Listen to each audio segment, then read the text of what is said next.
Webinar gratuito Manejo de la vía aérea en pacientes obesos. Doctora Soledad Calderón, desde Ecuador, médico anestesióloga. Muy buenas noches con todos. Es un gusto para mí. Soy el doctor Harold Arellano, soy médico anestesiólogo y coordinador dentro de la Academia Dolor Center de los cursos de vía aérea y eventos críticos en el paciente pediátrico. La Academia Dolor Center, con el objetivo de fortalecer los conocimientos de nuestros médicos especialistas, tanto anestesiólogos, tenemos intensivistas, pediatras, médicos internistas y de emergencia, está creando estos cursos, los webinars gratuitos, para tener acceso a una información confiable y sobre todo de personas con mucha experiencia que que podrían aportar de gran manera a nuestros conocimientos. El día de hoy tengo el gusto de presentar a la doctora Soledad Calderón, doctora, a la doctora Soledad Calderón, que nos acompaña desde Ecuador. Es un honor, doctora, tenerle el día de hoy con el tema de manejo de la vía aérea en el paciente obeso. Así que, sin más, dejo con ustedes a la doctora. Vamos a realizar la charla.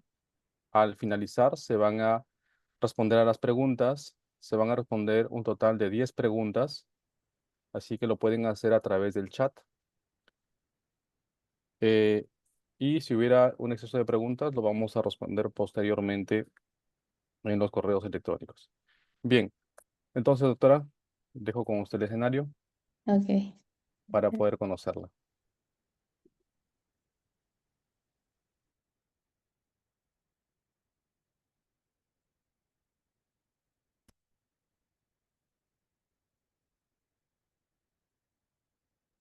Listo. Muy buenas noches con todos aquí los presentes. Bueno, me voy a presentar primero. Yo soy la doctora Soledad Calderón. Soy especialista en anestesiología acá en Ecuador, que la realicé en Cuenca, Ecuador, en una ciudad acá de Ecuador. Tengo un entrenamiento pues, en anestesiología y cirugía bariátrica y metabólica FAMIS que realicé en Tijuana, México. Soy anestesióloga permanente en el Hospital de Pichincha, Ecuador.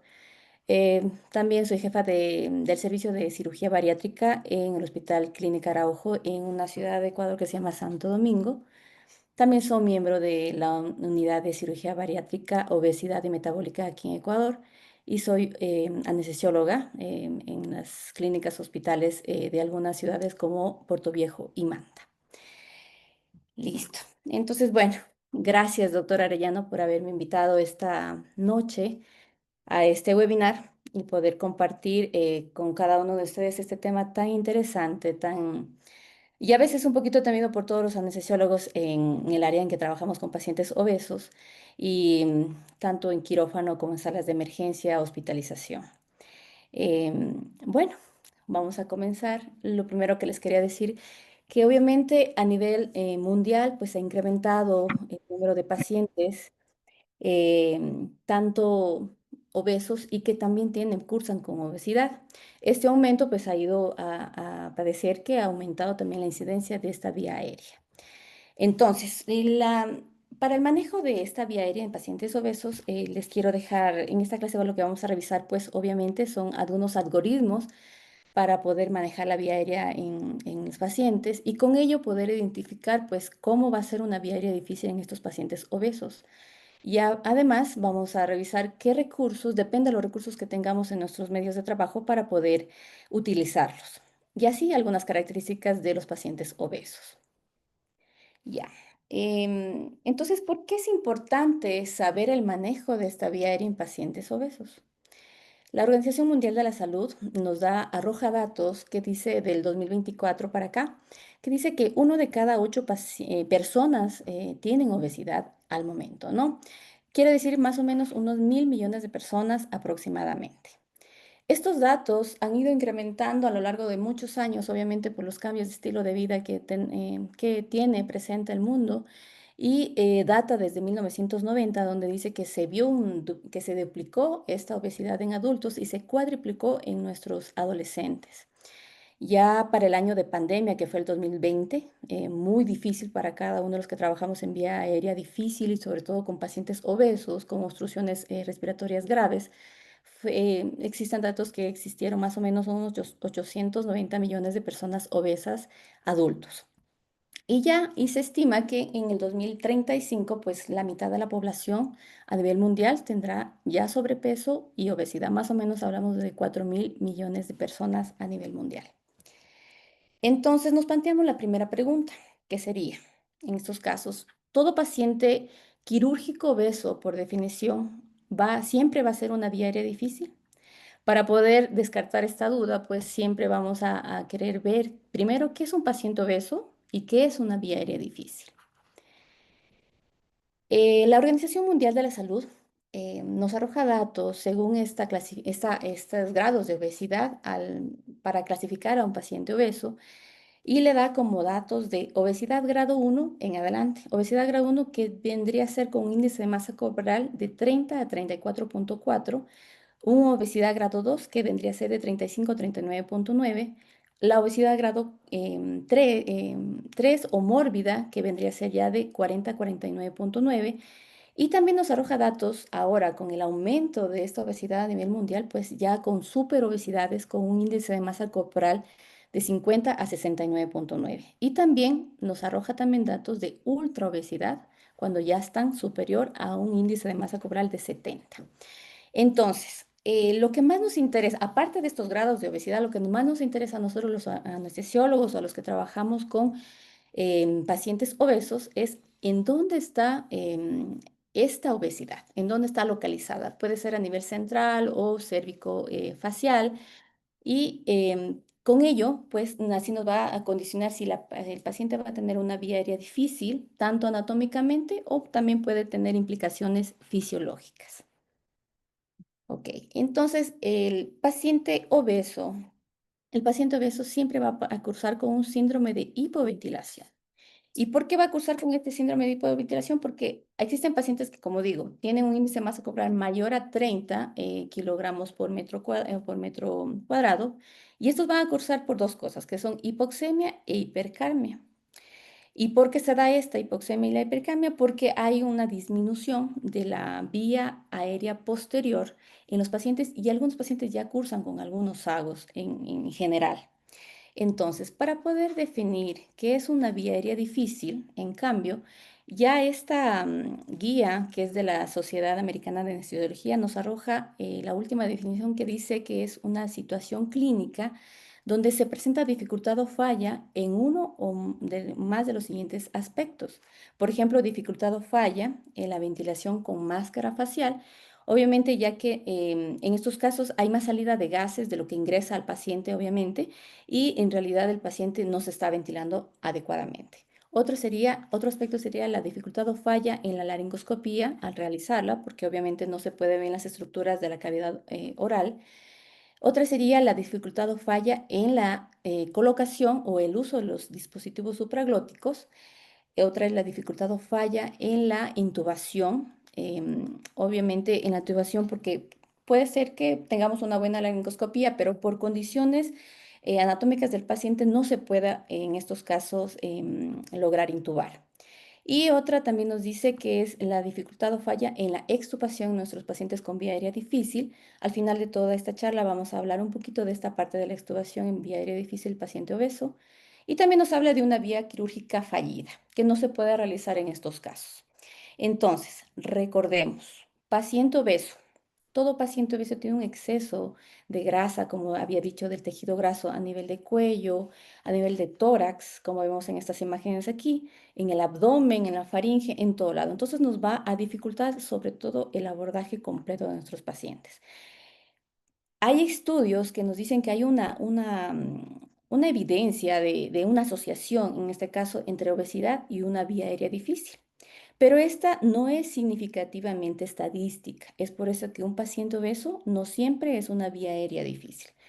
Estas dos fotitos son dos pacientes míos que los vemos igualitos. Obviamente parece que tuvieran hasta la misma masa corporal, pero fueron diferentes al momento de intubar. Quiere decir que no todo paciente obeso es vía aérea difícil. Lo que sí se ha observado es que la gran mayoría de los pacientes obesos sí son difíciles de ventilar con máscara facial. Eso sí, completamente en casi todos nuestros pacientes. Bueno, entonces, ¿cómo vamos a valorar la vía aérea en el paciente obeso? La valoración en el paciente obeso debe ser, en la visita preanestésica, debe ser de una manera exhaustiva, no hay de otra manera. ¿Por qué? Porque en estos casos, al momento de hacer una visita preanestésica bien hecha, vamos a determinar cuáles son los predictores que nos permite sospechar si vamos a enfrentarnos a esta vía aérea difícil. Como digo, lo que primero vamos a hacer es sospechar. ¿Cómo lo vamos a sospechar? Mediante los predictores de esta vía aérea. Ahorita vamos a ver algunos predictores, me imagino que aquí los presentes ya han visto predictores en general de la vía aérea difícil, pero hay que recordarlos para al final, obviamente, ir viendo por qué es importante saber en estos pacientes obesos. Aquí tenemos este predictor de vía aérea difícil como es el Malampati. Este es el clásico Malampati, ¿no? Tenemos aquí el Malampati que va por grados de dificultad. En el grado 1, 2, 3 y 4, ¿no es cierto? Esto lo que nos permite ver pues es todas las estructuras, desde la base de la lengua hasta las estructuras completas de la vía aérea. Y, por ejemplo, en el clase 1 del Malampati, aquí solo se puede ver la base de la lengua con las estructuras como el paladar blando, paladar duro, amígdalas, la úvula, ¿no es cierto? Y mientras va subiendo en dificultad o grados, va aumentando la dificultad en esta valoración del paciente y ya vemos en la última foto, en donde se clasifica ya como un grado 4, en donde ya solo se ve la lengua, va a tapar todas las estructuras y solo se ve el paladar duro del paciente. En cada una de las diapositivas les voy a ir dejando pues la especificidad, la sensibilidad y el valor predictivo positivo o lo que necesita estos predictores para poder ir valorando al final, porque es importante saber esto, ¿no? Otra cosa que quiero dejarles o tomar en cuenta en estos casos es la manera de evaluar la vía aérea según los predictores que tengamos. Por lo general, el paciente debe estar sentado, tiene que abrir su boca de lo que más pueda, lo que sea posible para él, y sin fonar, obviamente, vemos las estructuras. A veces lo realicemos de manera errónea y es por eso es importante esto. Aparte, en cómo vamos a estar colocados nosotros los operadores, los que estamos observando, pues tiene que ser enfrente de la boca y esto lo hacemos sobre todo para no sobrevalorar o subvalorar esta escala de Malampati, ¿no? Otro predictor importante a ver es la escala de Patil-Aldrete. Esta mide pues la distancia tiromentoniana que va desde la cartílago tiroides hasta el mentón y tiene una medida de 6 centímetros, 6,5 centímetros para que no sea una vía aérea difícil. Esa también tiene una escala de sensibilidad de 60%, especificidad del 65% y un valor predictivo del 15%. Otro predictor que lo vamos a ver es la distancia externo-mentoniana. Este es similar al anterior, pero este se mide desde la horquilla external hasta el mentón en forma recta. Tiene que tener una medida de 13 centímetros para que no se considere vía aérea difícil. Igual tiene una escala de sensibilidad del 80%, una especificidad del 85% y un valor predictivo del 27%. Otro predictor importante también es la distancia interincisivos. Por lo general, este se tiene que medir al pedir al paciente que abra la boca y entre los dientes, obviamente, tiene que haber una medida mayor a 4 centímetros. A veces en nuestras salas de quirófano no tenemos una cinta métrica para medir, pero con 3 traveses de dedo podemos dar un aproximado de centímetros que puede existir en estos pacientes, ¿no? También tiene una escala de sensibilidad del 80%, una especificidad del 85% y un valor predictivo del 27%. Eh, Otro predictor bastante interesante y que debemos siempre hacerlo y que por lo general no, en la visita no lo hacemos casi nunca, pero es la protusión mandibular. La protusión mandibular, pues en estos casos se considera al momento que el paciente movilice el maxilar, el mandibular inferior y que sobrepasa los incisivos superiores o se muerde el labio superior para que sea, como en la imagen, en la primera imagen, se vea como una protrusión positiva, o sea, no se considera vía aérea difícil. En la segunda imagen, donde el paciente, por más que quiera hacer este movimiento, no logra hacer y se queda en un grado de cero y se le considera, tiene un cierto grado de dificultad en la vía aérea. Y en la imagen 4, pues esta ya el paciente, por más que logre pasar, se queda sobre, o sea, detrás de los dientes y quiere decir que tiene una protrusión negativa y se considera una vía aérea difícil. Este también tiene un grado de sensibilidad del 30%, un grado de especificidad del 85% y un valor predictivo del 9%. Ya. Esta clasificación es importante también, la clasificación del Bell-Hapsdor, en ella pues mide la movilidad de la articulación atlanto-occipital y la movilidad del cuello o cervical, como se ve en la imagen aquí. Al momento de pedir al paciente que retire su cabeza hacia atrás, pues ahí vamos a ver que tienen que tener un grado, como se nota desde la base de la boca, tiene que tener un grado de mayor a 35 grados en este caso para que no sea considerado una vía aérea difícil. Entonces, y por último, esta es la clasificación del Corman-Ilgen, pero obviamente no se la puede venir en la visita preanestésica, pero yo sí considero importante, sobre todo cuando tiene un antecedente el paciente de una vía aérea difícil y que por lo general nosotros siempre avisamos o al familiar o al paciente o anotamos en nuestra historia clínica y sí debemos considerarla como uno de los predictores, ¿no? Entonces, pero igual la vamos a ver en estos casos. Aquí se ve, perdón, el Corman.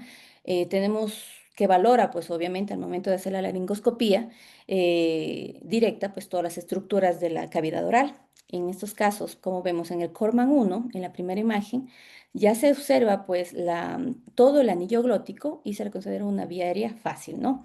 En el grado 2 del Corman-Ilgen, pues aquí ya se observa solo la comisura o la parte posterior del anillo glótico y ya tiene un cierto grado de dificultad. En el Corman 3, en este Corman, pues ya solo se observa la epiglotis que está tapando el anillo glótico y sí se la considera una intubación difícil, pero posible de realizar con algunos instrumentos, ¿no? Y en el grado 4, que es un Corman bastante difícil, pues de aquí ya no se puede ver ninguna estructura, ni siquiera el epiglotis, por el tejido redundante que puede tener este paciente en esta vía y ya solo es posible realizar una intubación mediante técnicas especiales o con algunos dispositivos específicos. Entonces, estos vendrían a ser los predictores de la vía aérea difícil.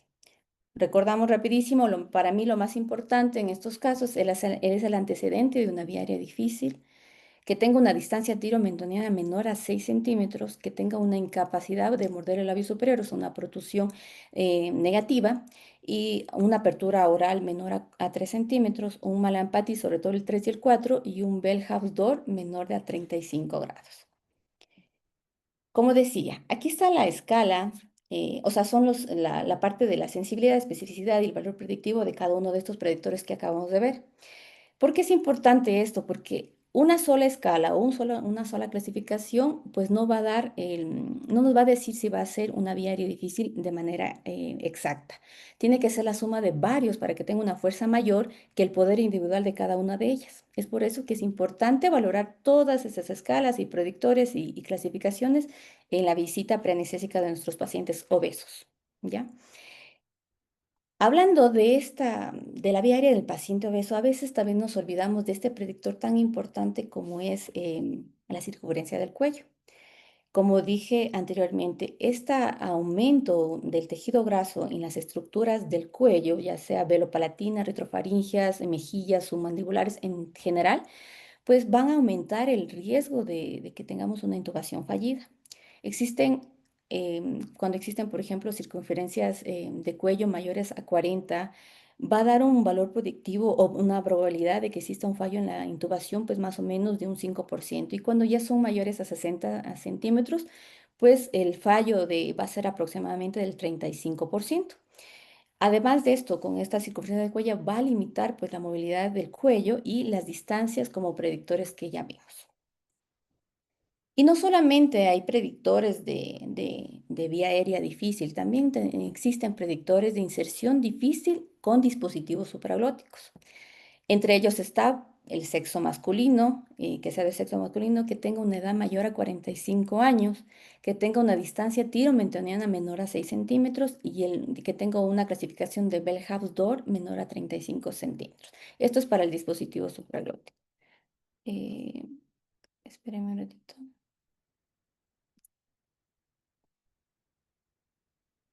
Ya, y si hablamos de los predictores, también existen predictores para la ventilación difícil con máscara facial. Como ya había dicho anteriormente en esta charla, la gran mayoría de los pacientes obesos son vía aérea difícil para ventilar con máscara facial.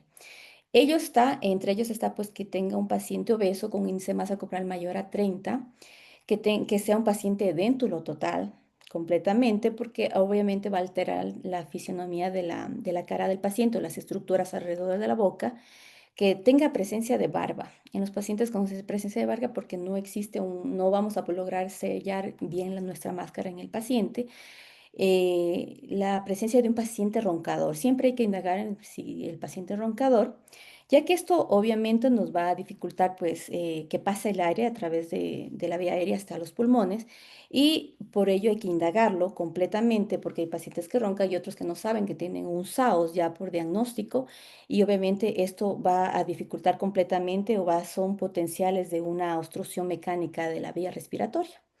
Y otro predictor de esta ventilación con máscara facial difícil, pues sería la edad mayor a 55 años, ya que en estos pacientes en edad avanzada también pues tienen la musculatura un poquito más debilitada, tanto oral como facial, y afecta al sellado de la misma. Entonces, dentro de, como había dicho, la falta de ese sellado hermético que tiene que haber entre la máscara facial en la cara del paciente, pues en estos pacientes, como tienen tanta abundancia de grasa, sobre todo a nivel de orofaringes, va a dificultar completamente este sellado y va a haber un intercambio gaseoso bastante inadecuado y con una oxigenación casi nula en ellos, ¿no? Es por eso que aquí tenemos que, para recordarlos, porque como digo, son pacientes difíciles de ventilar, una escala que se llama escala de OBS, para recordarla, que tiene que ser O de obeso, la B de barba, E de déntulo, S de sueño SAOS que presente, o la E de edad mayor a 55 años, solo para tomarlo en cuenta cuando tengamos este tipo de paciente, ¿no?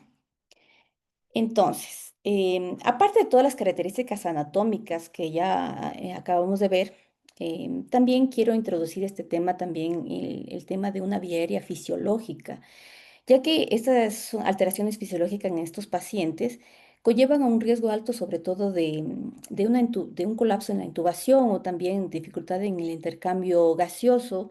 Y los obesos, por lo general, son este tipo de pacientes, ¿no es cierto? En ellos puede existir pues un retraso del vaciamiento gástrico, por ejemplo, que puede deberse a diversos factores. Hay pacientes con obesidades que ya tienen enfermedades metabólicas, como por ejemplo la diabetes mellitus, o que tengan algunas alteraciones psicológicas, psiquiátricas, que ya tomen antidepresivos o medicamentos narcóticos o alteraciones neurológicas, entre otras, ¿no? Y este retraso del vaciamiento gástrico pues nos va a hacer que aumente el riesgo de aspiración.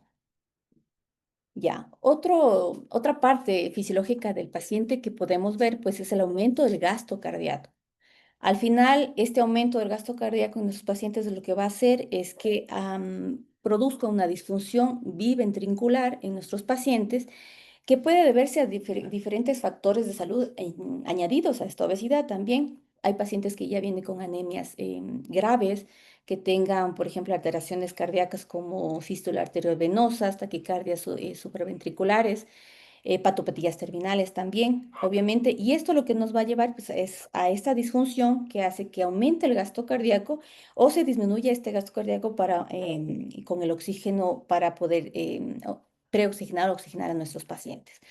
Otro aspecto de la fisiología, perdón, del paciente obeso, pues también sería el volumen abdominal aumentado. Este volumen, cuando está aumentado, pues también hace que se disminuyan los volúmenes pulmonares, conllevando así a que se produzcan en estos casos en los pacientes atelectasias, porque afecta en estos casos la propiedad elástica de la pared torácica y estos volúmenes afectados en estos pacientes van a ser obviamente o más específicamente la capacidad residual funcional, así como el volumen de reserva expiratorio. Otro aspecto a tomar en cuenta es el patrón respiratorio de nuestros pacientes obesos. Se ha visto que estos pacientes obesos tienen una respiración mucho más superficial y rápida, y eso lo hacen obviamente para adaptarse al incremento de ese tejido graso en la pared torácica, y esto afecta completamente al trabajo respiratorio de estos pacientes. Va obviamente a dificultar la capacidad de esfuerzo en nuestros pacientes, incrementa obviamente el requerimiento de ventilatorios y el consumo de oxígeno durante el procedimiento que se haga en estos pacientes. Entonces, también tenemos que tomar en cuenta pues, el tiempo de apnea segura, que se llama. Obviamente, en estos pacientes obesos el tiempo de apnea es mucho más corto y desatura de una manera muy rápida. También vamos a hablar de este tema después, ¿no? Entonces, bueno, ya vista aquí la valoración tanto del paciente en visita preanestésica, tanto anatómica como fisiológica, ahora, ¿cómo podemos abordar una vía aérea paciente obeso? El primer paso, lo que vamos a hacer es identificar. ¿Cómo lo identificamos? Obviamente con lo que ya dije anteriormente. Predictores, clasificaciones, parte anatómica, parte fisiológica. Ya identificamos, ¿no es cierto? Y como segundo paso, tenemos que hacer un plan o organizar un plan en estos pacientes, ¿no?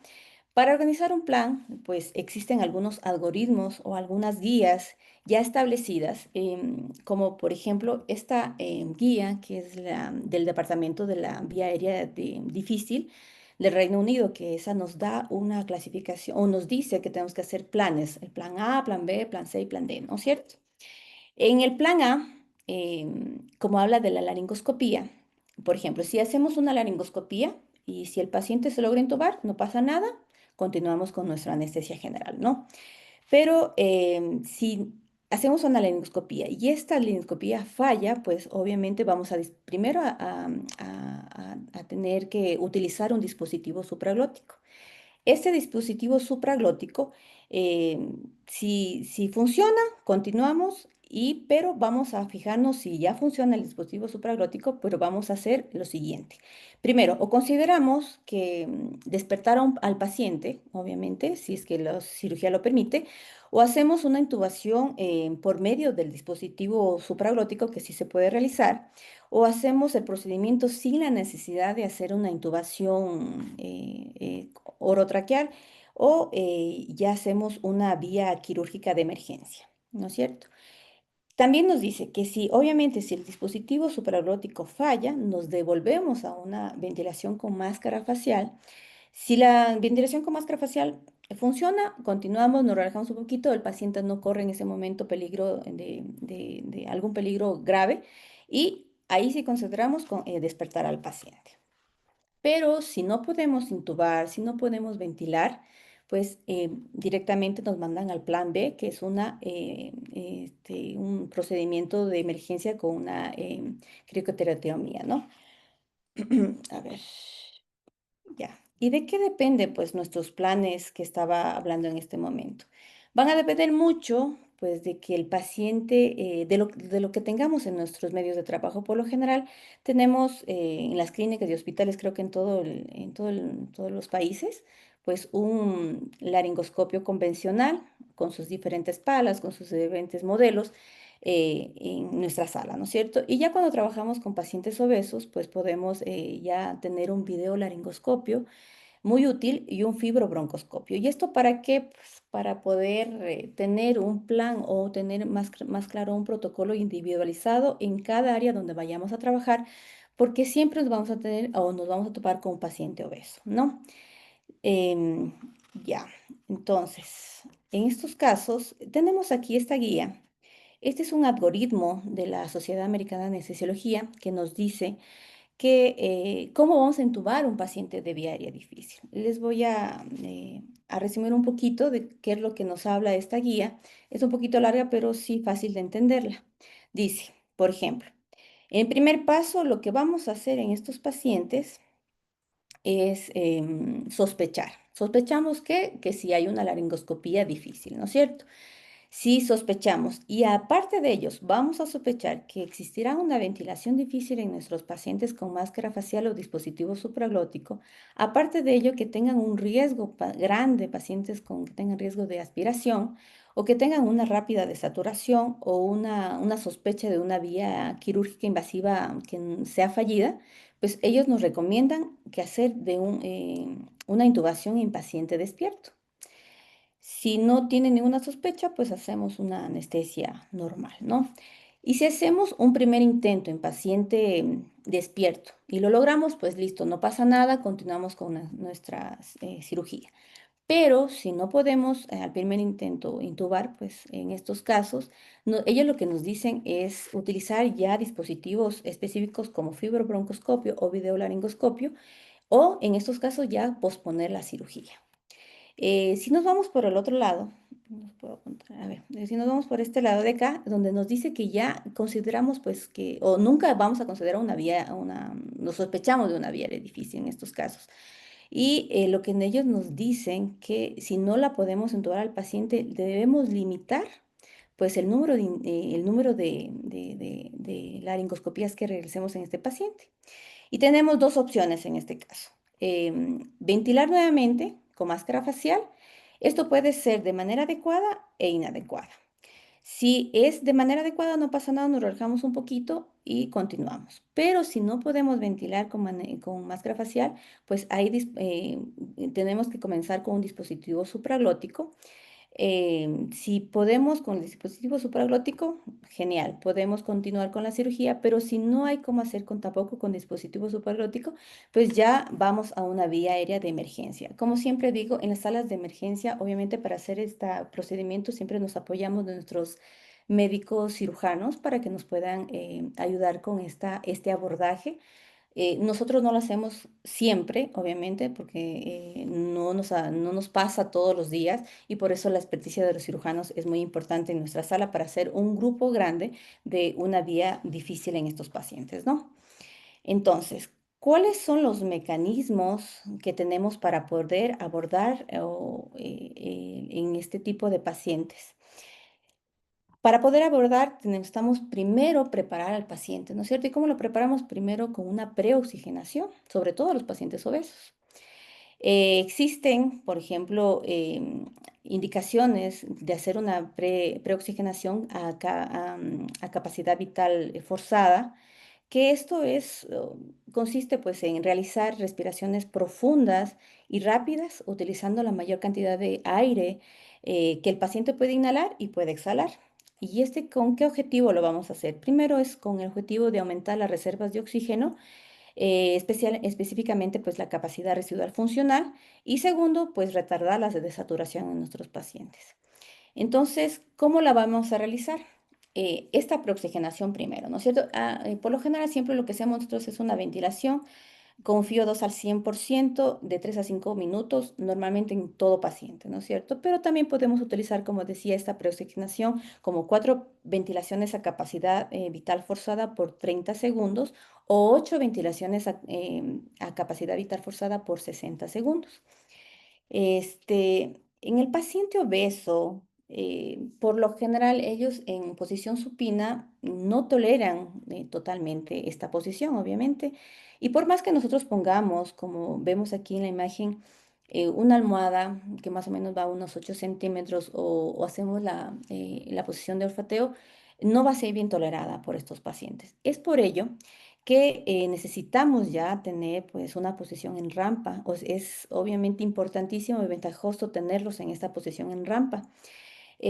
¿Cómo lo logramos? Pues doblando sábanas o en colchas, así, en Ecuador se dice colchas o mantas, le ponemos debajo de su cuello y su cabeza.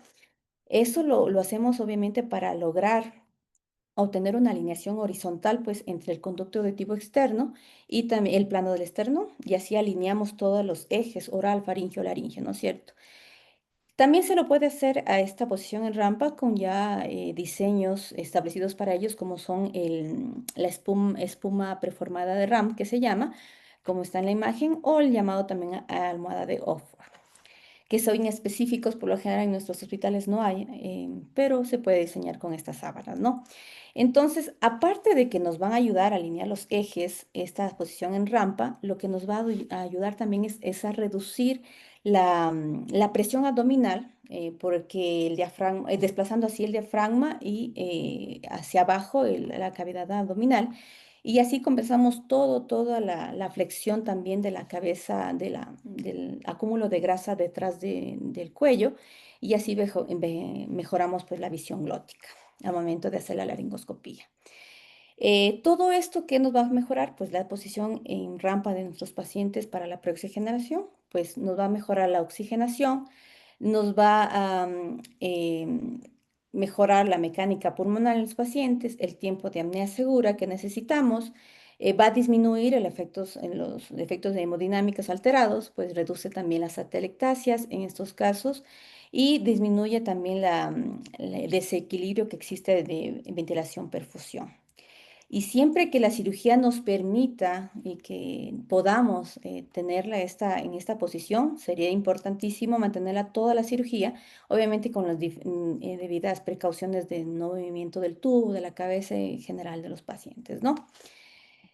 Y si hablamos todavía de la oxigenación de los pacientes, pues también existe otra estrategia que debemos considerar, como es la oxigenación apneica.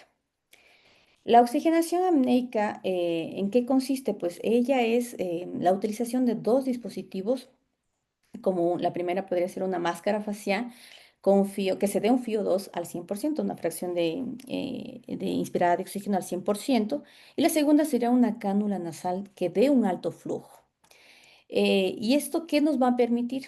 Esta oxigenación ambiental que nos va a permitir, pues, es que cuando demos el oxígeno al 100% a fíos altos, al momento de retirar la máscara facial, continuemos con ese flujo alto con esa cánula nasal, ¿no es cierto?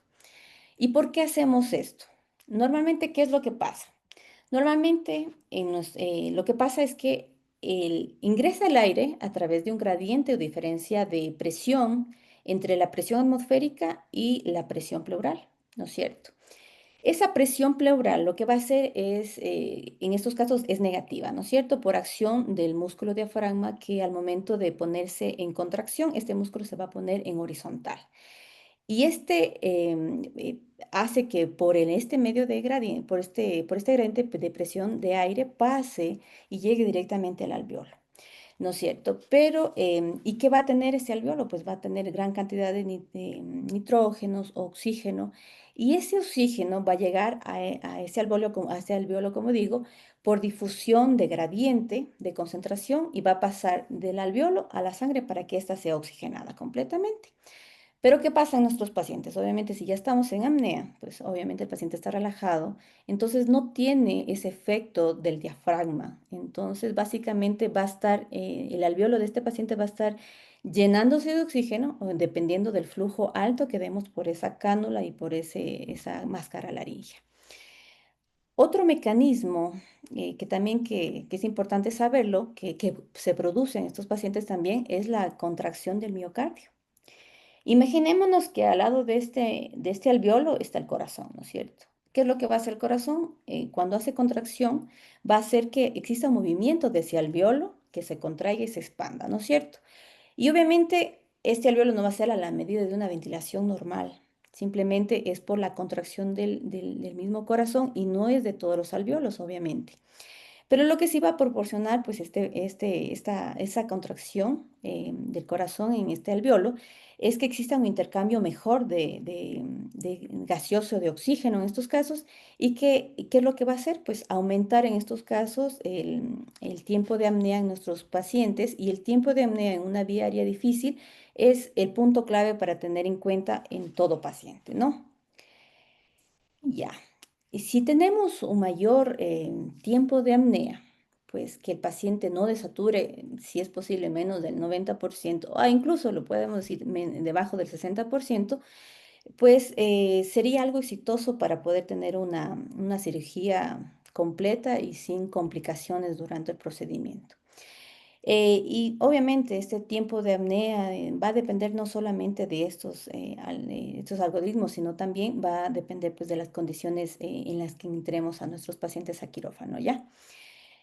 Em, esta imagen, esto es una curva de oxigenación, de desaturación, más claro, de que va a ver pues, la oxigenación en tiempo y minutos del paciente. Por ejemplo, em, espérame un ratito. Ya, como se ve aquí en la imagen, en la última línea, en donde dice que, por ejemplo, comenzamos con un paciente normal, que tiene un adulto con peso adecuado, comienza con una saturación del 100% y que va a bajar a desaturar al 0%, más o menos va a tardar en minutos, 10 minutitos. Pero si ya vemos que el paciente es críticamente enfermo, obviamente él no va a comenzar con una saturación del 100%. Por ejemplo, vamos a comenzar con una saturación del 90%. Y para que él baje a desaturar al 0% va a pasar más o menos unos 6 minutos. Aquí nos habla de los niños y de los obesos. Entonces, en los niños y los obesos es muy crítico. Ellos pueden comenzar con la saturación 100% con estas técnicas de saturación, pero van a bajar inmediatamente hasta 4 minutos. En estos casos es por eso que a pesar de tener una saturación buena, estos pacientes van a desaturar de inmediato, ¿no? Es decir, si extendemos el tiempo en estos pacientes con técnicas especiales, pues va a ser una ganancia completa para nosotros. Entonces, si hablamos de este abordaje de la vía aérea en el paciente obeso, en cuanto a los dispositivos, pues dispositivos hay muchísimos, pero el único denominador común en cada uno de ellos, pues, es conseguir una oxigenación adecuada. Comenzamos con esta máscara facial. Pues la máscara facial en los pacientes obesos será dificultoso, pues como ya había dicho antes, para ventilar. Es por eso, porque existe pues un incremento o aumento de las resistencias de la vía aérea en estos pacientes y muchas veces requiere pues de hacer una ventilación a cuatro manos. En estos casos para hacer una maniobra o la triple maniobra que se llama la subluxación mandibular, la hiperextensión de cabeza y la apertura bucal, con ayuda obviamente de una cánula de Gebel. Si con este dispositivo no es suficiente, pues ya nos vamos a un dispositivo supraglótico. Este dispositivo supraglótico, como pueden ser las máscaras laringias, no hay criterios específicos de la utilización en pacientes obesos, pero sí se ha visto que es necesario o que ayudan muchísimo en la oxigenación y están descritos como si rescate de una ventilación difícil. En estos pacientes, entonces en los pacientes se puede utilizar esta máscara laringea como dispositivo supraglótico con toda la cirugía, pues cuando hay cirugías menores, ya que el que mejora la recuperación de la función pulmonar en estos pacientes. Se dice que estos dispositivos, sobre todo el que se debe utilizar en pacientes obesos, es la máscara laringea de segunda generación. ¿Por qué? Porque ellas nos permite pues mejorar la posición tener una mejor presión de sellado en los pacientes. Aparte de ello, a través de ellas tenemos un acceso gástrico que ayuda pues a vaciar el aire que pudimos haber insuflado al momento de hacer la presión positiva en ellos. También nos permite pues reclutar más alvéolos y así con ello pues mejorar la confianza en nuestros pacientes y en casos de que la cosa se complique o que no podemos intubar a través de esta máscara laringe pasando el tubo endotraqueal. Ya, ¿y ahora qué hacemos? ¿Laringoscopía o videolaringoscopía? En este estudio se observó que el videolaringoscopio tiene mejores beneficios, ¿no es cierto?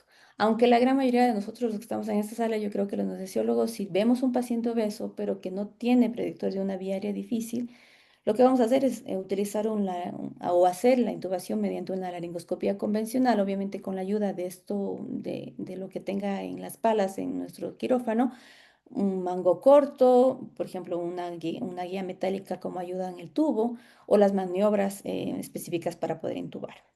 Entonces, si hablamos entre videolaringoscopio y fibrobroncoscopio, en cambio, estos también tienen ítems que determinan el uso de uno y de otro en estos pacientes obesos, ya los vamos a decir. Pero ambos, sí, los que nos pueden permitir ambos, es que pueden hacer una intubación a su través, tanto oral como nasal. Se puede utilizar en pacientes con ventilación espontánea, o sea, pacientes despiertos. Y también se puede intubar con el paciente semisentado y nosotros en su parte delantera para poder favorecer así la oxigenación en el paciente obeso. Si ya hablamos del videolaringoscopio en específico, pues esto, como digo, va a hacer que con este videolaringoscopio pues podamos ver de una mejor manera pues la parte glótica se mejora la visualización glótica o la cavidad oral. Y en general estos videolaringoscopios también tienen algunas indicaciones, por ejemplo, tienen ventajas en estos casos, como es menor manipulación cervical. El videolascombio es mejora la manipulación cervical en estos casos. Pueden ser utilizados en intubaciones en pacientes despiertos, pero de manera prevista. Pueden ser necesario, en estos casos no es necesario obviamente la alineación que exista de la vía respiratoria oral, faringio-laringio para utilizar este videolaringoscopio, y la curva de aprendizaje pues va a ser corta. También tiene pues algunas desventajas el utilizar el videolaringoscopio, como es dificultad al introducir el tubo endotraqueal a su través, a pesar de que tengamos una visión glótica mejorada. También la falta de seguridad o falta de preparación al momento de estar enfrentándonos a una vía aérea difícil en nuestros pacientes. También nos puede dar una visión bidimensional con pérdida de la profundidad, de la percepción de la profundidad de esta y el empañamiento. Entonces, sí, como evidencia concluyente, lo que sí nos dicen en que el videolaringoscopio no es que disminuye el tiempo de intubación en relación a los otros dispositivos. Se ha visto la gran mayoría que sí nos podemos demorar lo mismo en el uno utilizando un dispositivo que el otro. Obviamente la técnica va a ser diferente, ¿no? Una cosa es ver la glotis y otra cosa es poder introducir pues el tubito a su través, ya que como hemos dicho antes, el tejido redundante del paciente, la parte endodómica del paciente va a dificultar el paso de este, ¿no? Por esta razón, en cuanto a este videolaringoscopio, pues como habíamos dicho al inicio, existen directrices que nos da la Sociedad Americana de Anestesiología del manejo de la vía aérea, así como la DAS de la Sociedad del Departamento de la Vía Aérea Difícil, que recomiendan que para utilizar el videolaringoscopio tenemos que ser en paciente que tenga vía aérea difícil prevista y que donde no exista una limitación severa de la apertura bucal. Es importante destacar, obviamente, que el videolaringoscopio debe ser acompañado pues, de la aplicación de un estilete, una guía, siempre y cuando sea posible, para podernos asegurar que el éxito de esta intubación en el primer intento, ¿no? Sin embargo, el videolaringoscopio tiene que ser dado mediante prácticas, no simplemente con tenerlo el videolaringoscopio en nuestro centro de trabajo, simplemente tenemos que hacerlo prácticas primero en pacientes que no tengan ninguna obesidad ni diabetes difícil para tener esta experticia, ¿no? Ya si hablamos del fibrobroncoscopio, pues este fibrobroncoscopio es de elección en paciente con vía aérea difícil, tanto prevista como no la prevista. Obviamente la no prevista en el caso de tener este dispositivo a la mano, ¿no? Y con la experticia. Entonces, también se ha visto que no disminuye el tiempo, tampoco disminuye el tiempo en estos casos en cuanto en relación al videolaringoscopio o a la laringoscopía. Esto también puede ser dificultoso o tenemos que ver que puede ser utilizado cuando tiene una apertura bucal el paciente limitada, obviamente, o una limitación en la movilidad cervical. Y en estos casos van a tener también ventajas el fibrobroncoscopio. Por ejemplo, como podemos ver con el paso del fibroscopio a través de la vía aérea, podemos ver todas las estructuras anatómicas. Podemos ver en estos casos la carina, el bronquio derecho, el bronquio izquierdo, y cómo se adapta a la trayectoria o la navegación de la misma, hasta hemos podido pasar un tumor, una masa que tenga la vía aérea, y sobre esa pasar y poder ver la vía aérea. Hay, como había dicho, también se puede intubar a nivel con abordaje nasal o vocal o también por traqueal, a nivel traqueal, en el caso del que lo amerita también. Este fibrobroncoscopio tiene un canal de trabajo importantísimo, completo, que es para aspirar secreciones. Obviamente este canal de trabajo es bastante reducido y para poder aspirar secreciones mucho más viscosas o grandes, lo que vamos a provocar es solo taparlo y no poder continuar con esta aspiración de secreciones, ¿no? También tiene un modelo de trabajo donde podemos aplicar oxígeno o dar oxígeno su través y continuar con la intubación del paciente.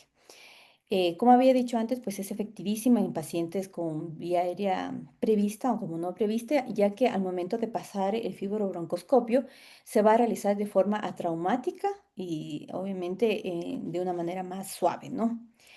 Y dentro de las desventajas que tiene este fibrobroncoscopio es que la curva de aprendizaje pues va a ser un poco más larga. Tenemos que tener bastante manejo, prácticas todo el tiempo para poder utilizar este fibrobroncoscopio, porque parece fácil, pero no lo es, tiene sus cositas, ¿no? También la percepción pues es lenta y engorrosa por lo general, tiene un costo muy alto en los pacientes el comprar este dispositivo y son frágiles y por lo general son dispositivos desechables, ¿no? Y el éxito de toda intubación pues está condicionada pues a las maniobras que realicemos en estos pacientes. En casos muy difíciles de intubar, que no podamos usar un solo dispositivo, pues sí es válido hacer la combinación de estos dispositivos. Podemos utilizar el videolaringoscopio, que porque como se ven las estructuras en general del campo de la visión, o sea, como visión completa, luego a través de esta podemos acceder con el fibrobroncoscopio. O también podemos utilizar las mascarillas laringeas de segunda generación y con el fibrobroncoscopio, pues pasar ese tubo endotraqueal, ¿no?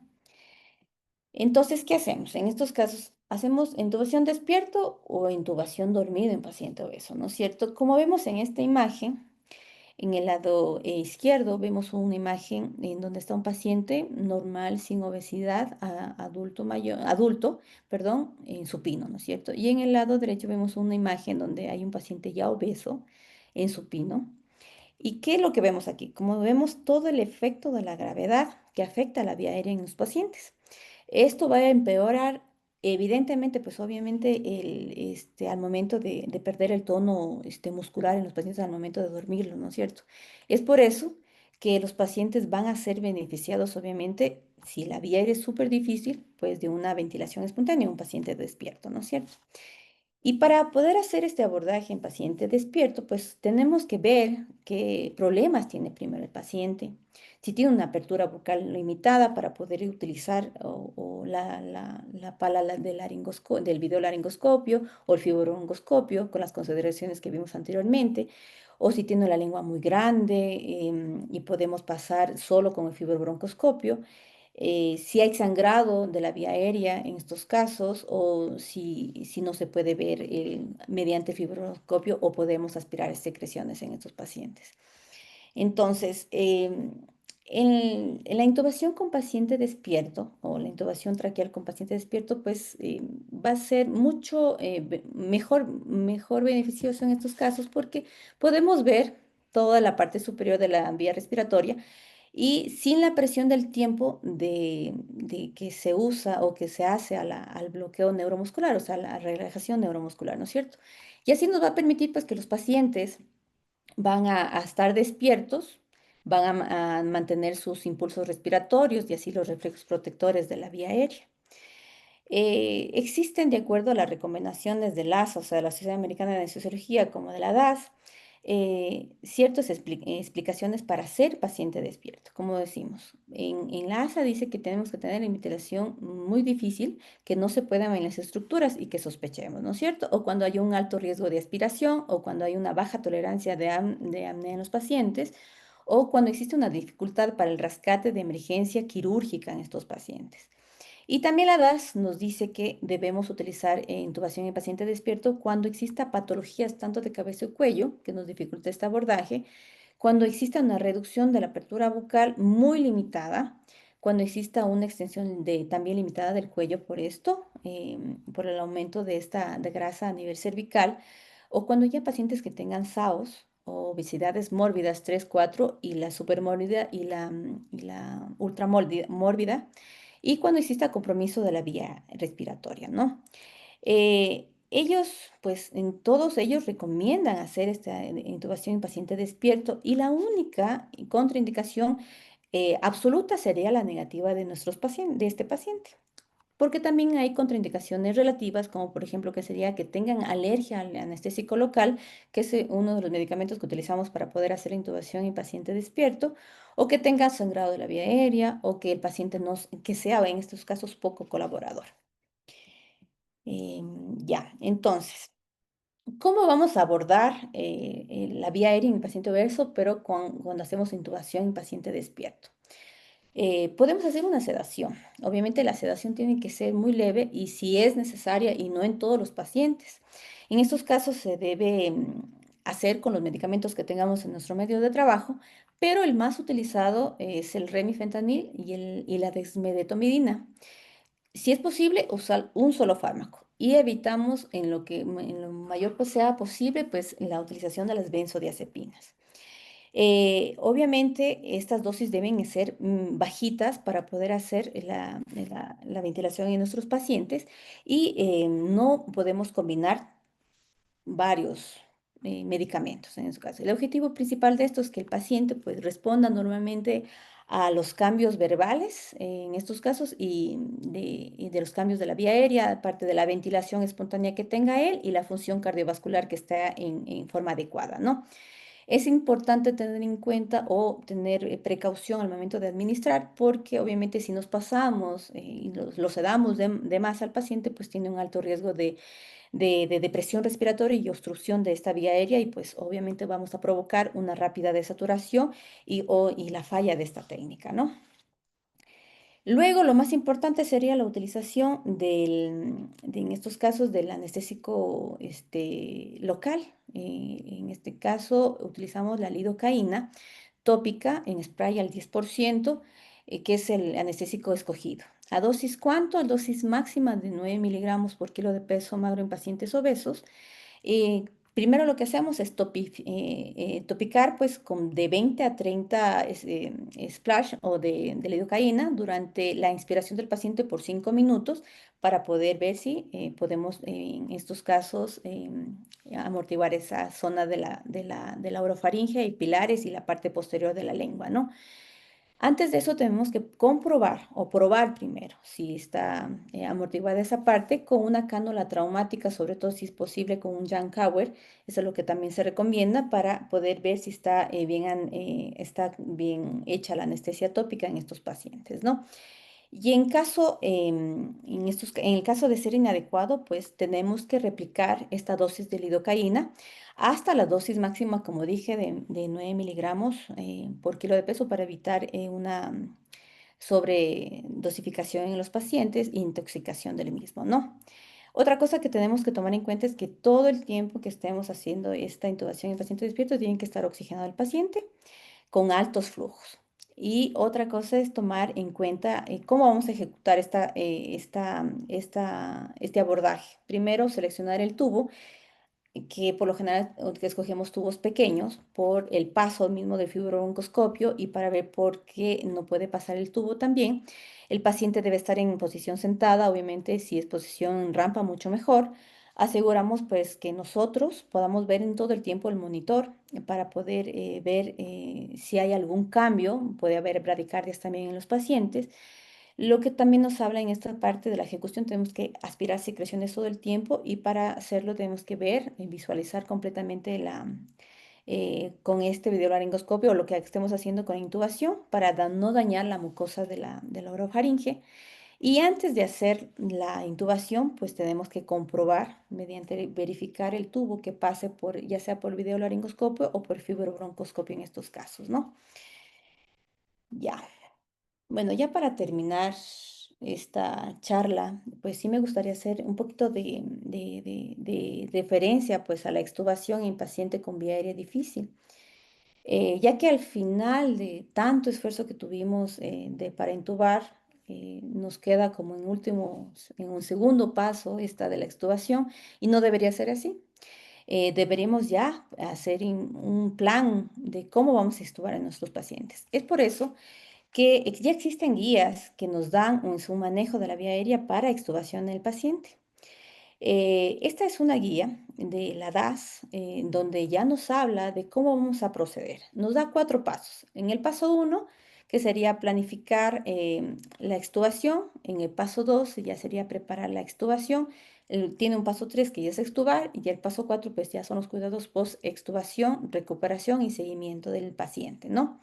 En el paso uno, vamos a ir explicando cada uno para poder ver por qué vamos a hacer esto, ¿no? En el paso uno, pues esta guía nos dice que debemos planificar la extubación antes mismo de que iniciemos la inducción, ya que y revisar justo antes de hacer la extubación. Así nos dice. Para ello debemos revisar qué factores de riesgo eh, se pueden proceder. Por ejemplo, hay factores de riesgo de la vía aérea y factores de riesgo generales.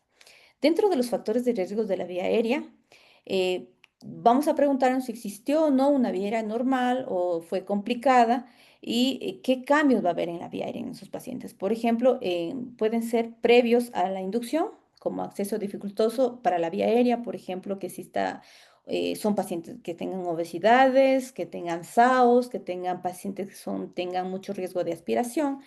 Otros que sea deterioro durante el proceso perioperatorio, en estos casos como son trauma, edema, en los pacientes, sangrados en general, y ya el síndrome de apnea obstructiva del sueño, muy importante para poder ver cómo vamos a obstruir a este paciente.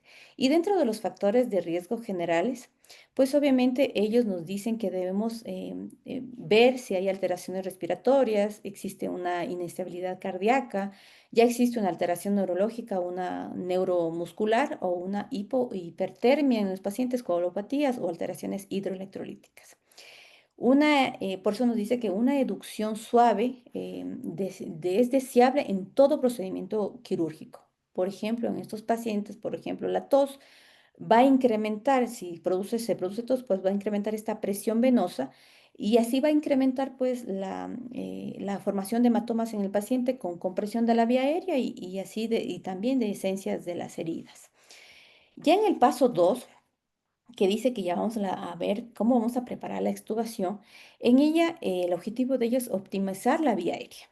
Es decir, debemos revisar em, cómo estuvo el paciente y determinar en sí un plan de reintubación en el paciente, porque puede que sí tengamos que reintubar al paciente para tener todas las cosas para poder realizarlo, ¿no? Esta evaluación de la vía aérea pues va a ser esencial para poder ver si va a ser bueno para ventilar con la máscara laringea o posible o que también podemos ventilar pues pasarle del tubo a un dispositivo supraglótico, pero eso va a depender mucho de cómo esté. Si hay, como dijimos anteriormente, edema, sangrado, coágulos, mediante la laringoscopía directa o indirecta que hagamos en ella, ¿no? También debemos revisar el test de fuga. El test de fuga, pues, ¿cómo se realiza esto? Pues desinflando un poquito el back o el manguito del tubo y esto va a valorar pues el calibre del subglótico. Si no hay fuga, pues obviamente alrededor de este manguito pues no es seguro la extubación en el paciente. Y otra cosa que nos habla también es revertir el relajante neuromuscular completamente. Con revertir el relajante neuromuscular, pues vamos a incrementar la probabilidad en estos casos de que exista una ventilación adecuada, obviamente, y que así el paciente recupere los reflejos protectores de la vía aérea. Y también así podemos movilizar secreciones, puede el paciente movilizar secreciones, ¿ya?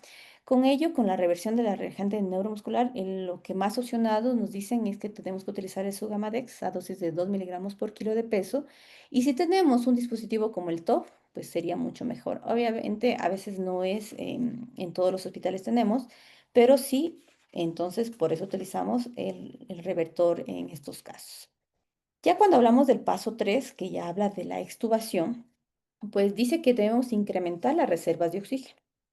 Tal y como hicimos para poder preoxigenar al paciente y llenarlo de oxígeno en sus pulmones, pues también es importante aumentar las reservas de oxígeno al momento de extubar, antes de extubar al paciente, ¿no?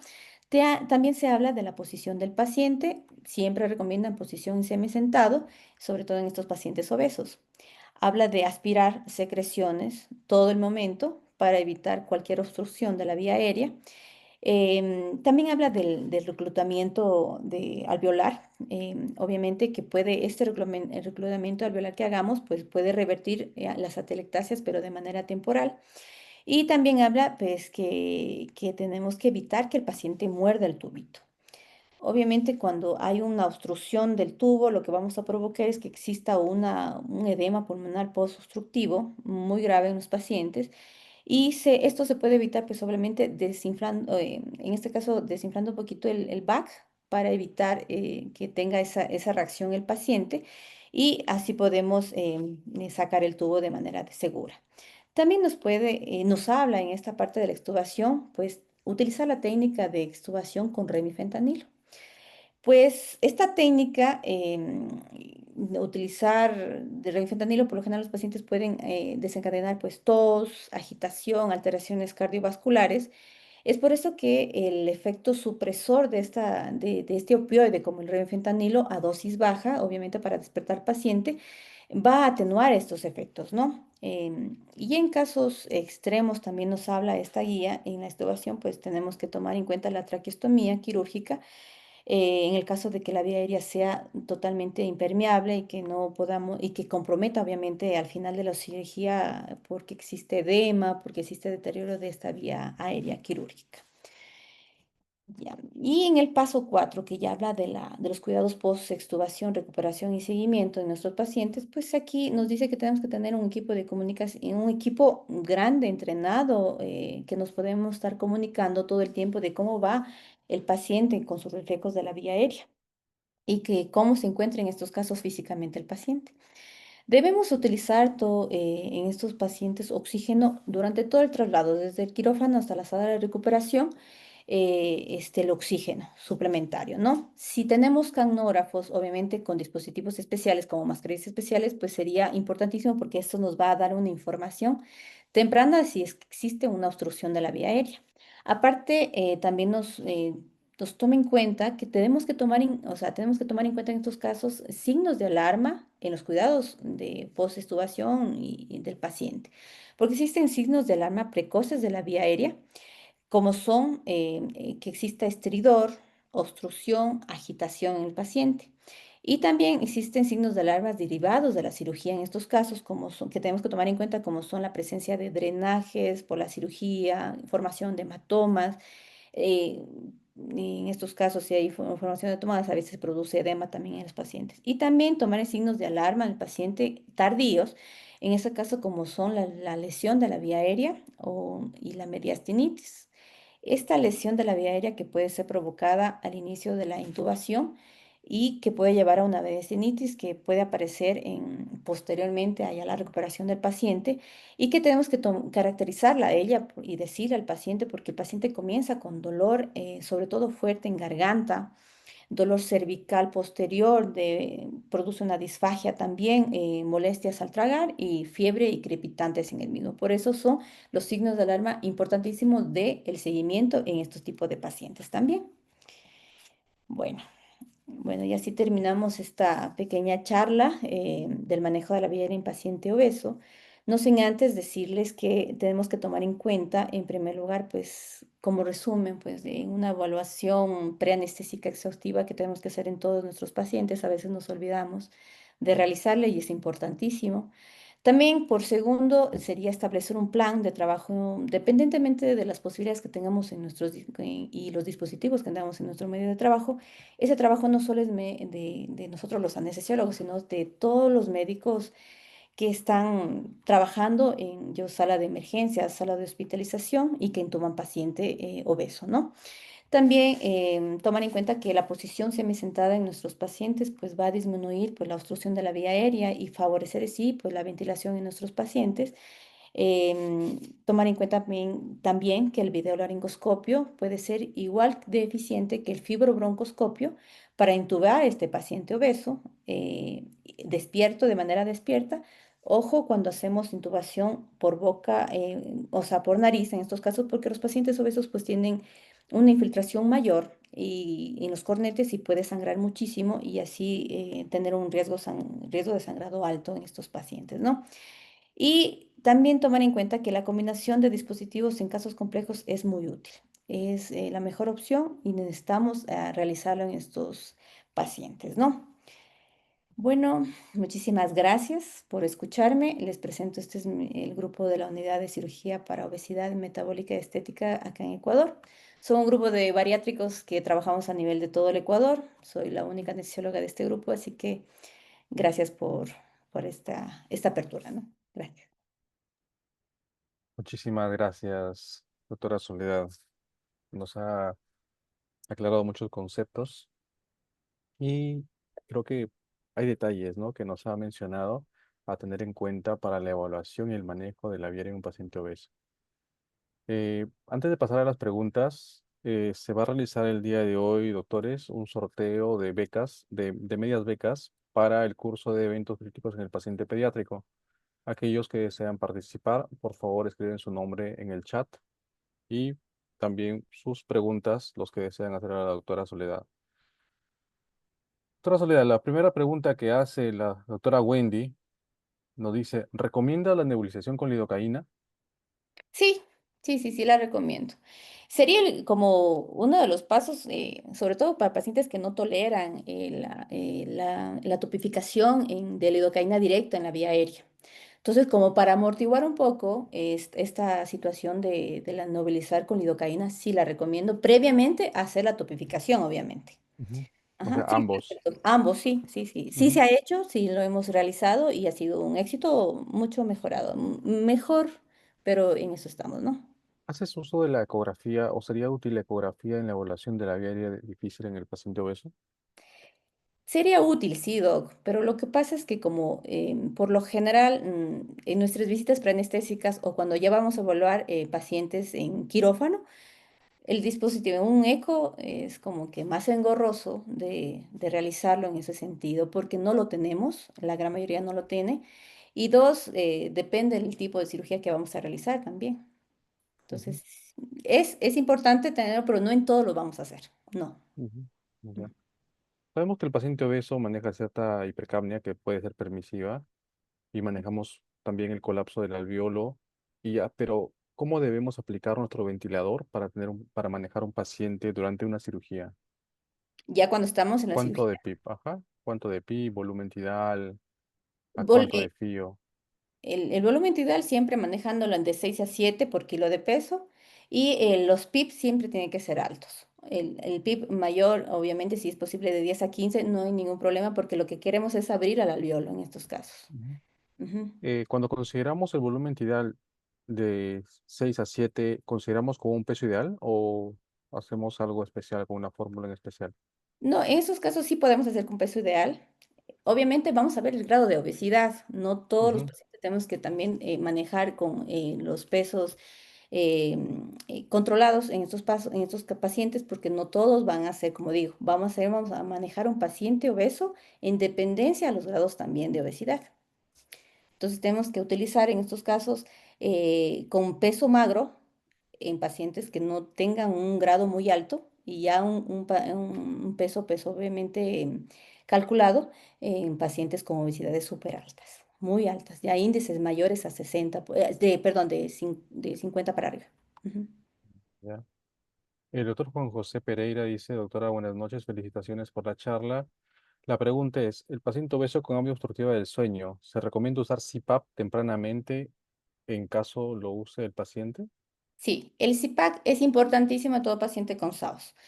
Porque el paciente va a salir, obviamente, y como está dormido, va a quedarse, ¿no es cierto? Va a obstruirse otra vez. Entonces, eso es importantísimo tenerlo en sala o posteriormente a la extubación del paciente, porque sí se va a despertar, obviamente, pero inmediatamente controlarle con el CPAP. Con el CPAP que tenga el paciente, porque son diagnosticados, a veces tienen OSAOs graves, muy complejos, entonces obviamente sí lo utilizamos en salas de recuperación todo el tiempo. Mm, ya. La doctora Kerly Madrid pregunta, ¿Cuáles son las drogas recomendadas y dosis que utilizaría en intubación despierto para una vida difícil, ¿no? En el paciente obeso. Las dosis recomendadas pero de sedación o de Para intubación. intubar, sí, al paciente despierto. Ya, por ejemplo, comenzamos con la sedación, en estos casos con remifentanilo, ¿no es cierto? ¿A dosis de cuánto? De 2 microgramos, perdón, por minuto, o sea, sería unos 6 ml por hora, ¿no es cierto? Y así vamos incrementando, pues, en estos casos, 1 ml por cada 2 a 3 minutos.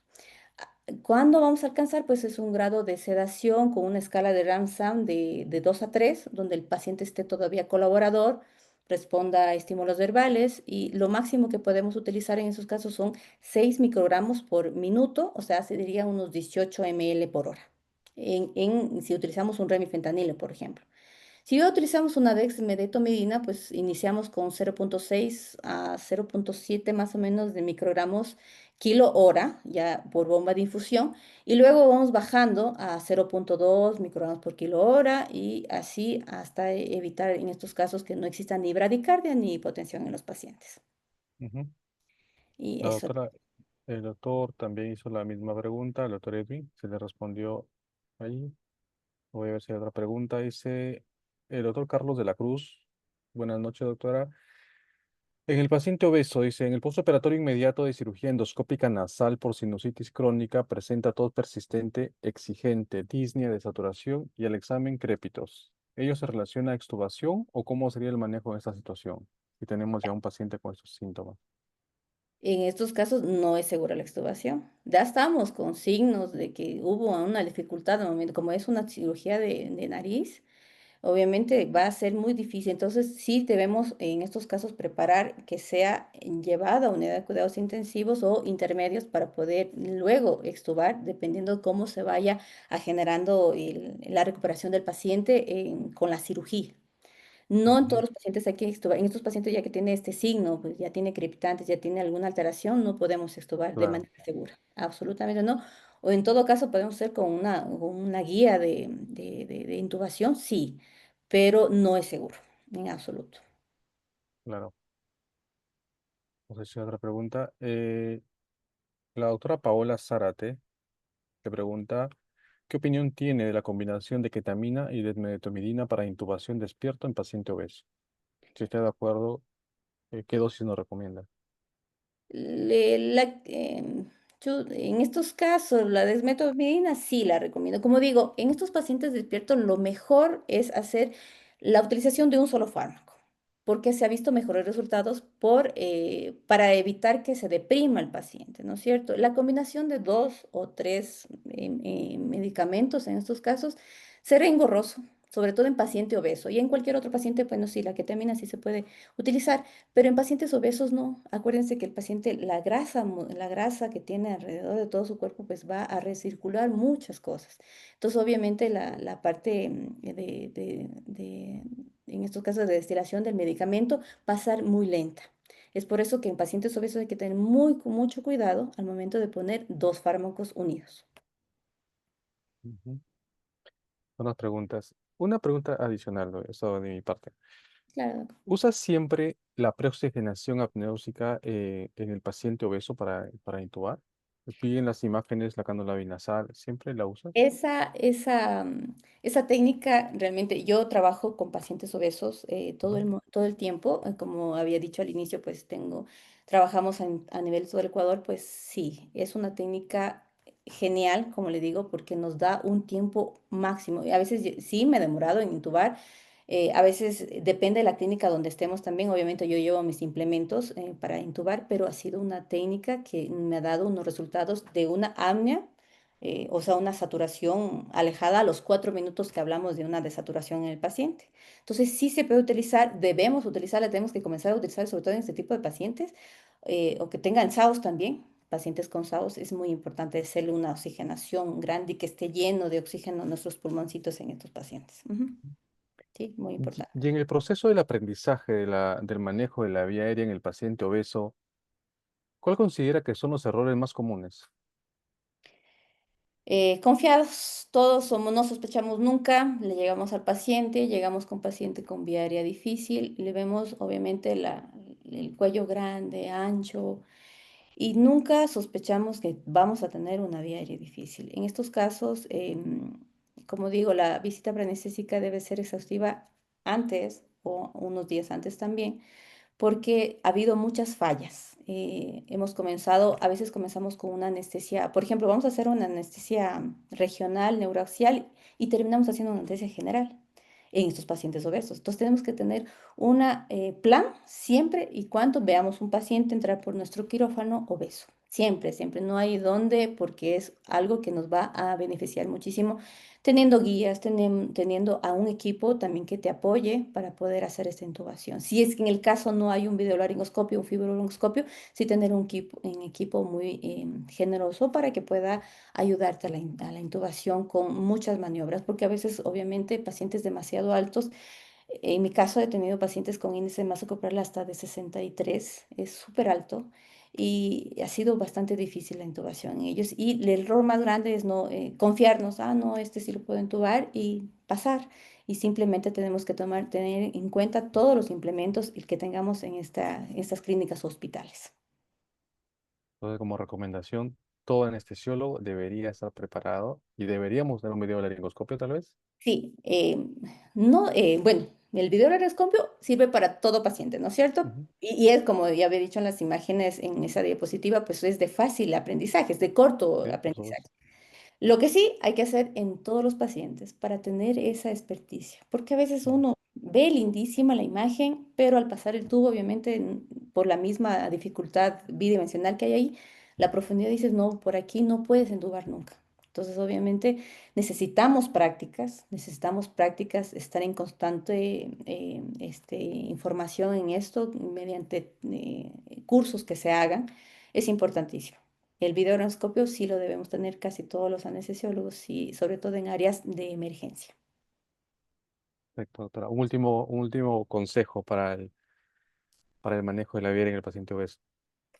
Bueno, ya como consejo para todos los que estamos aquí presentes y que manejamos vía aérea difícil y que como nos va a pasar, vamos a tener pacientes obesos en algún momento de nuestras vidas, pues el consejo más grande que les puedo dar pues es prepararse muchísimo. Un solo paciente no va a ser suficiente como para decir, ah, yo puedo intubar y se acabó aquí. Simplemente la preparación debe ser continua, estar siempre al conteo, siempre en este caso, de tener en nuestros medios de trabajo o ya un protocolo de cómo vamos a actuar en pacientes difíciles, no solo en pacientes obesos, también hay pacientes flaquitos, pero con vía aérea difícil, pues tenemos que tener ya un protocolo establecido y ya plantado en nuestro quirófano donde estamos trabajando. Perfecto, doctora Soledad. Muchísimas gracias por su exposición y también recordarles a los doctores, bueno, que están conectados, que la doctora Soledad Calderón nos acompañará en el próximo curso Manejo Avanzado de la Vía Aérea, que empezamos en el mes de julio. Ya estaremos lanzando la publicidad al respecto y será parte del equipo de los talleres presenciales también, que la invitación le hicimos hace algún tiempo y la doctora aceptó con Sí. mucho gusto y va a conocer Lima y sobre todo por su gastronomía. Muchas gracias, muchas Doctora gracias. Soledad, muchísimas gracias a usted. Le invito a que nos acompañe unos momentos para hacer el Claro, sorteo. ¿Sí? claro, claro que sí. Claro Empezamos el sorteo. Tener una gran cantidad de participantes, es un poco complicado anotar el nombre de todos, así que lo que hemos optado es por colocar la lista del total de conectados en la ruleta. Entonces, tal vez alguno de ustedes o ya se desconectó, no sé, o no desea participar en el curso, por favor, si saliera ganador, nos hace saber para pasar al siguiente. Entonces, empezamos. Vamos a sortear el día de hoy 5 medias becas para la modalidad B-Learning, o sea, presencial y virtual, 5 medias becas. Se van a sortear 5 medias becas para modalidad virtual y 5 descuentos del 30% del curso, o sea, en total 15. ¿Empezamos?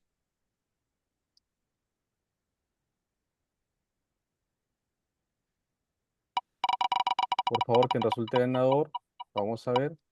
Vamos a empezar con la modalidad B-Learning. El primero es la doctora Ana Palacios. Por favor, doctora Palacios, nos hace saber si desea la media beca. No sé si está conectada. Hola, buenas noches. Sí, gracias. Perfecto, la doctora Ana Palacios, la primera ganadora de la media beca en modalidad B-Learning. Vamos con el segundo ganador en modalidad B-Learning.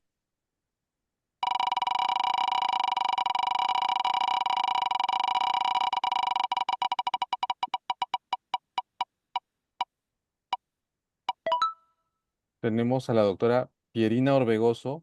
Por favor, doctora Pierina, nos hace saber si desea la beca. No sé si está conectada.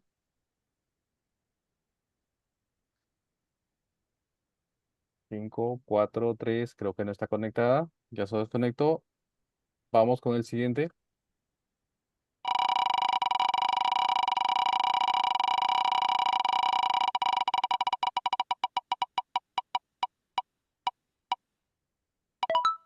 El doctor Lenin Joel. Doctor Lenin, ¿está conectado? Nos hace saber si desea la beca, la media beca, perdón, en modalidad Learning. Buenas noches. Sí, gracias. Muy bien, doctor Lenin. El doctor Lenin Joel. Vamos con el siguiente, por favor.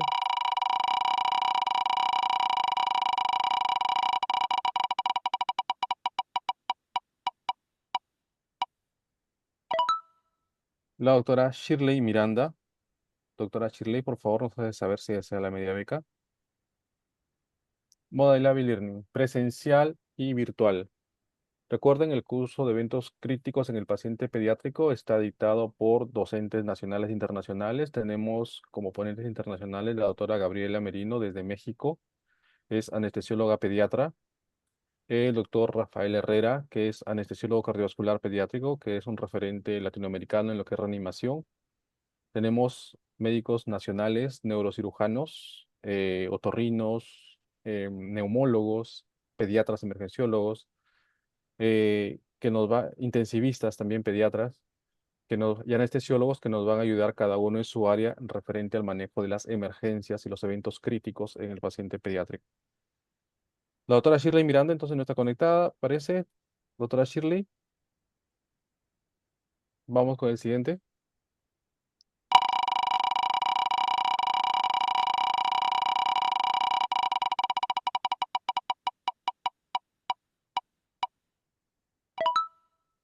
La doctora Rocío Santos. Doctora Rocío Santos,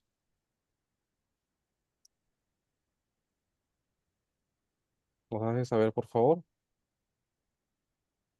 Hola, hola, sí estoy conectada, gracias. Muy bien, doctora Rocío, entonces usted es la tercera ganadora de la media beca modalidad Learning. Vamos con la tercera.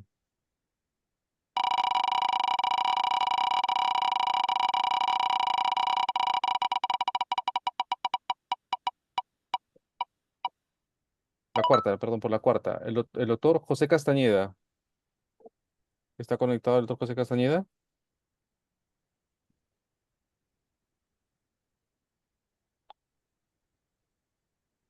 Parece que no. Vamos con la siguiente.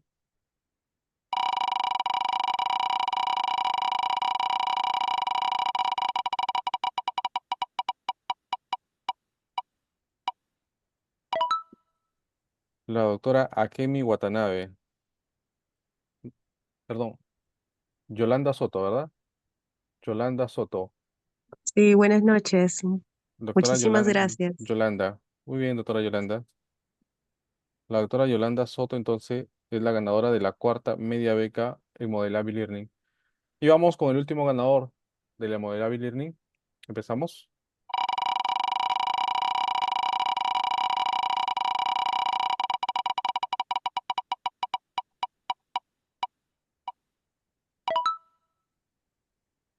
La doctora Sandra Yasmín. Doctora Sandra, por favor, nos hace saber.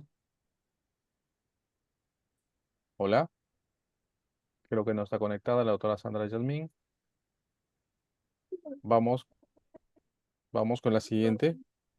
Doctora Sandra, ¿está conectada? No, no está conectada.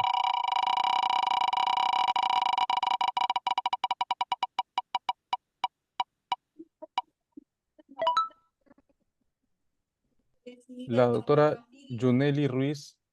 Estrabismo. Buenas noches, Doc- doctor. Sí, claro. Doctora Yuneli, muy bien. Doctora Yuneli es la última ganadora de la Modelable Learning. Ahora vamos a sortear las 5 medias becas en modalidad virtual. Empezamos con el primer ganador o ganadora.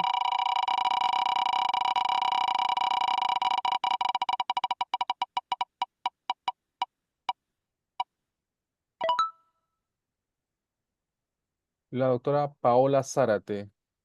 ¿Está conectada la doctora Paola? Sí, buenas noches. Doctora Paola, ¿acepta la media beca en modalidad virtual? Sí, sí. Muy bien. La doctora Paola entonces es la primera ganadora de la media beca en modalidad virtual. Siguiente.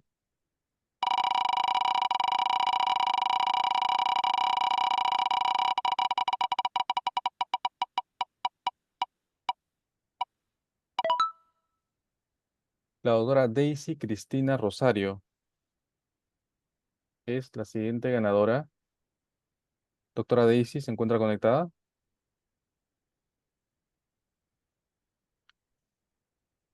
Creo que no está conectada la doctora Daisy. Bien, vamos con la siguiente.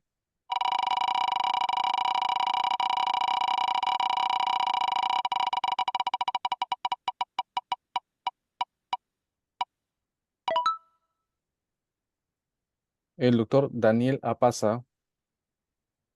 Doctor Daniel, ¿está conectado? Buenas noches, doctor. Sí, sí. ¿Acepta la media Es- beca? sí, sí, doctor, sí, doctor. Muchas gracias. El doctor Daniel Apaza es el segundo ganador de la media beca en modalidad virtual. Vamos con el siguiente.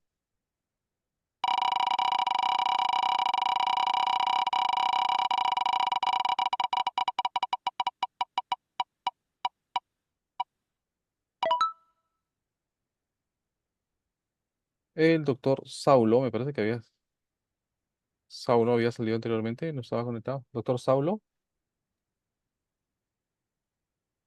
creo que no está conectado. Vamos con el siguiente.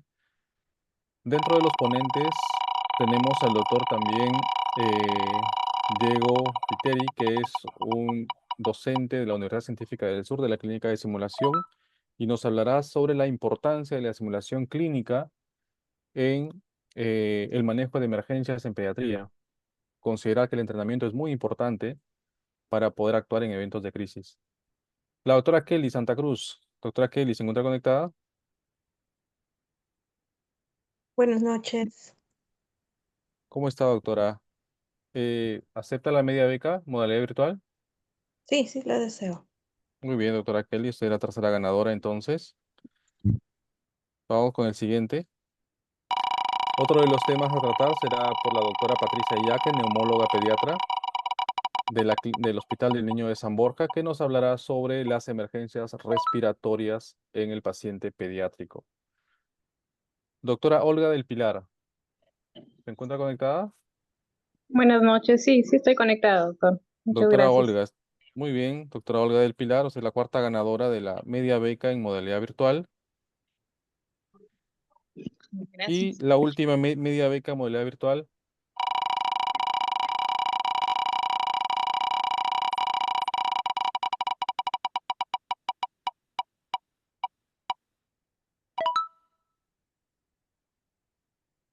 El doctor Jaime Yaya.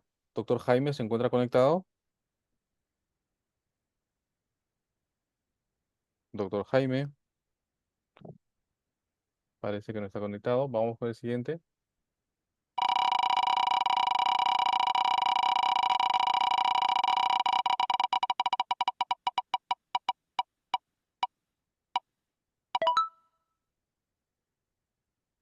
La doctora Angelina de la Piedra.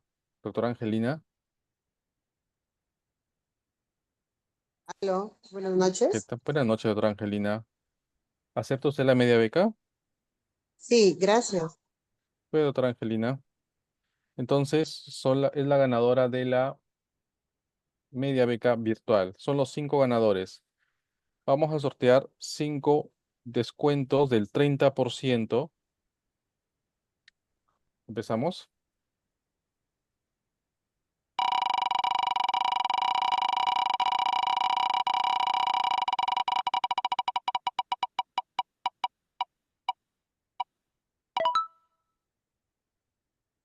La doctora Daisy Cristina Rosario León. Doctora Daisy. Buenas noches. Buenas noches, doctora. ¿Acepta el descuento para el Sí, curso de sí, eventos acepto. críticos? Muy bien, doctora Daisy. Gracias.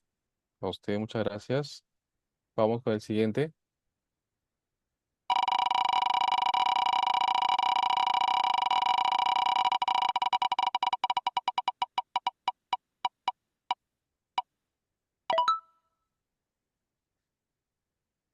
Doctora Kerly Madrid.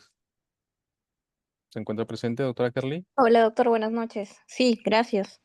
Muy bien, doctora Kerly, muchas gracias. Siguiente, por favor.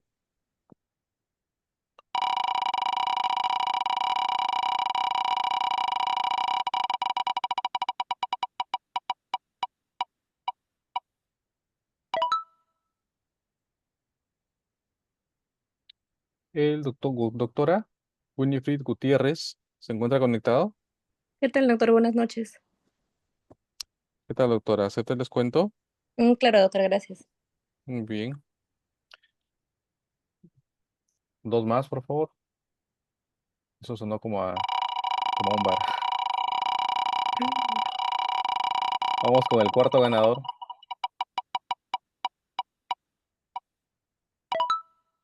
La doctora Elizabeth Olaya.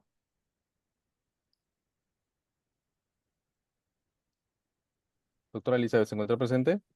Sí, buenas noches. ¿Acepta el Sí, descuento, gracias. doctora? Muy bien, la doctora Elizabeth es la cuarta ganadora. Y vamos por un ganador más, el último.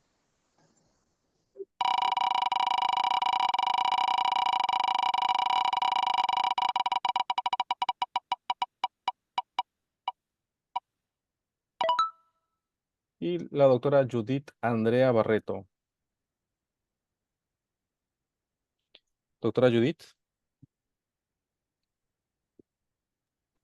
Sí, acepto. Muy bien, doctora Judith. Entonces, doctora Judith, usted es la ganadora. Le recuerdo que todos los que han ganado los beneficios van a escribir al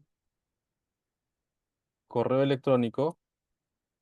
Igual se va a comunicar con ustedes de la academia o llamar al número de la academia para su inscripción. A todos los demás se les agradece por su participación. Creo que es justo también un beneficio que todos los que han participado. Hasta el día de mañana, hasta el día de mañana primero, por el Día del Trabajo, 1 de mayo, se va a realizar un descuento del 15% a todos los que se inscriben hasta el día de mañana. Muchísimas gracias por tu participación, doctora Soledad Calderón. Muchísimas gracias por su ponencia. Ya falta poco, en un pocos meses la tenemos por acá, por Lima, y será un honor. Muchísimas gracias a ustedes por haberme escuchado y hacerme la invitación y estaré muy gustosa de estar allá, poder impartir un poquito de conocimientos ya técnicos en este caso, ¿no? Perfecto, doctora. Muchísimas gracias. Que tenga buenas noches, muy buenas noches con todos, doctores, y gracias por confiar en la Academia Valor Center. Buenas Gracias. noches. Buenas Chao. noches. Buenas noches.